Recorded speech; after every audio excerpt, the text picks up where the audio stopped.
কথাই আছে, ফুলে যখন মধু থাকে ভোমরা তখনই বসে। তো গুড মর্নিং বন্ধুরা, আবারও ছোট্ট একটা মিনি ব্লগ নিয়ে চলে আসলাম। আর আজকে কিন্তু বাড়ির কাহিনী তোমাদের সঙ্গে বলবো না, আজকে গাছের ফুল ফল এবং পাখি নিয়ে তোমাদের ছোট্ট একটা ভিডিও নিয়ে এসেছি। দেখো সকালবেলা এরকম প্রাকৃতিক পরিবেশ আর এইরকম ফুল, দেখো কচুরিগুলো জলে কি সুন্দর ভাসছে, আমার তো খুবই ভালো লাগছে। আর তোমাদের সাথে শেয়ার করার জন্য কিন্তু আমি ছোট্ট একটা ভিডিও করে নিলাম।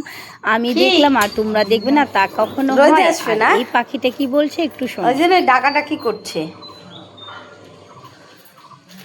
রোদে যাবি, আরেকদিন আমার কামড় দিয়ে রক্ত বের করে দিয়েছিল আঙ্গুলে, আর ঠুটের যে ধার, আরেকদিন আমার আঙ্গুলে রক্ত বের করে দিয়েছিল।